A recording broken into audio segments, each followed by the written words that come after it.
Como vencer as oposições à obra de Deus? Esta é a 9ª lição do terceiro trimestre de 2020, edição especial. Eu sou Paulo Rosa e este é o quadro Lições Bíblicas do meu canal Paulo Ensina.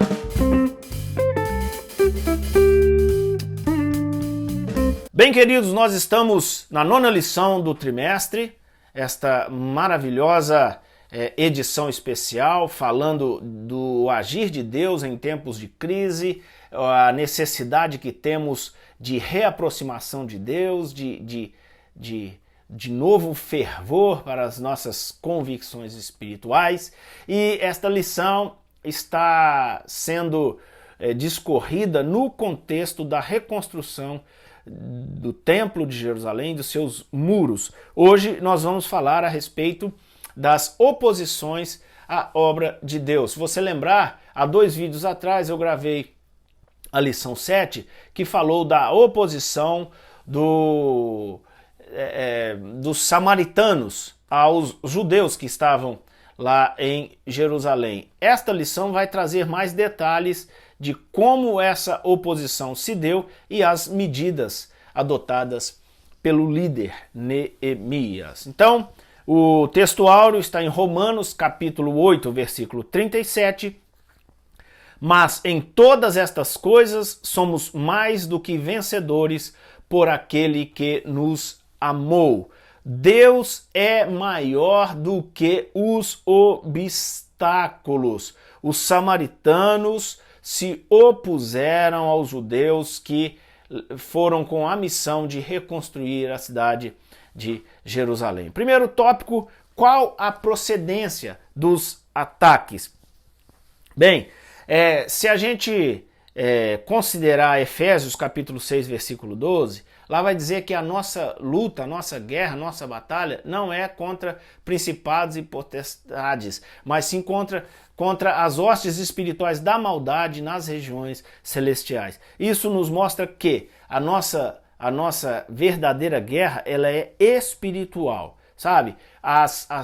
Os oponentes visíveis, aqueles que a gente consegue contato, eles são apenas instrumento do grande adversário de Deus. Mas falando assim,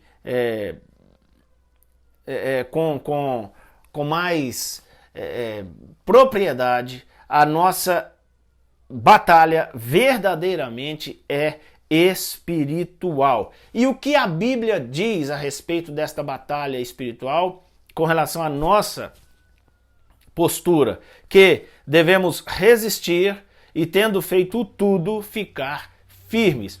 Isso mostra que nós não precisamos temer nenhuma oposição do mal. Nós temos que ter as nossas convicções inabaladas, ficar firme, resistir o inimigo e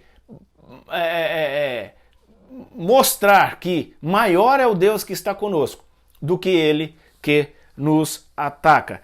Essa luta é invisível e a principal arma que nós temos também é invisível, a nossa fé. Está escrito lá em João: esta é a vitória que vence o mundo, a nossa fé. Então a nossa luta é espiritual e a nossa arma a ser utilizada também deve ser espiritual. No tópico 2, o inimigo procura atingir a nossa fé. Se a arma contra essa luta espiritual é a fé, logo o inimigo, que não é bobo, ele também tenta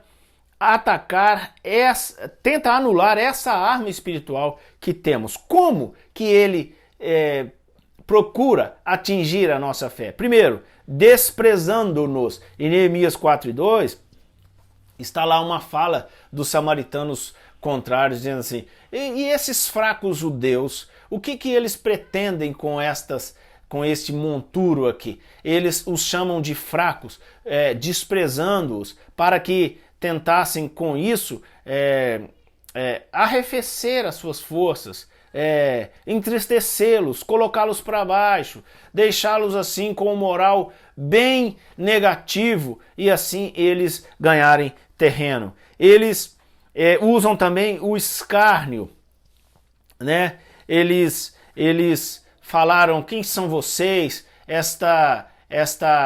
Vocês não têm capacidade, vocês não têm preparo para uma obra de tamanha envergadura. A gente observa que Jesus também foi desprezado, eles escarneceram também de Jesus, o chamaram de endemoniado, de chefe de demônios, eles chamaram Jesus de beberrão, né? de desqualificado, tentando assim desanimar, entristecer, mas a convicção de Jesus era tamanha que ele prosseguiu na sua missão, e esse exemplo fica para nós. Nós também devemos seguir o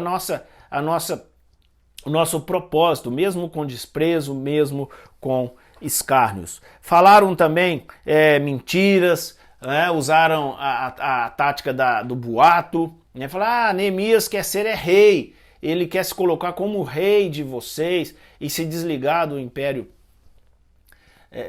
Medo-Persa, mas não era verdade. Neemias disse: olha, eu estou ocupado, estou fazendo uma grande obra. Eles chamaram os judeus para congregar com eles, Neemias repeliu: nós não temos tempo para isso, nós vamos prosseguir na nossa missão. O Senhor é conosco, assim como foi com Moisés, assim lá na libertação do Egito, a tarefa era enorme. Moisés disse que não tinha condições, que não sabia falar, mas Deus levantou a sua fé, a sua moral e disse: ó, eu serei contigo e eu te darei a vitória. Assim também devemos agir.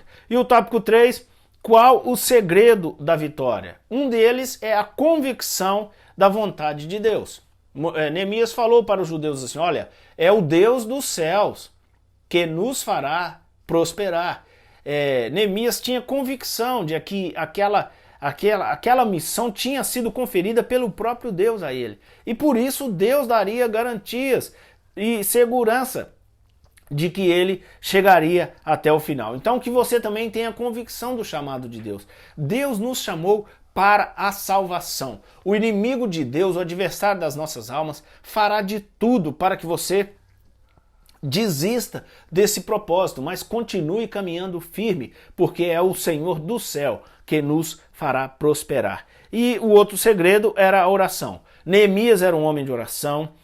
A Bíblia diz que ele orou em várias ocasiões, então nós também devemos perseverar em oração, orar em todo o tempo, com toda oração e súplica, até que o Senhor nos responda. Eu concluo esta lição dizendo que nós teremos ataques, mas nós temos uma arma, e o Senhor dos Exércitos é conosco. Ele sim é a garantia do nosso triunfo. Esta é a lição de hoje. Espero que vocês tenham gostado. Eu peço a você o seu like, o seu comentário, a sua inscrição no canal Paulo Ensina. Até a próxima. Amém.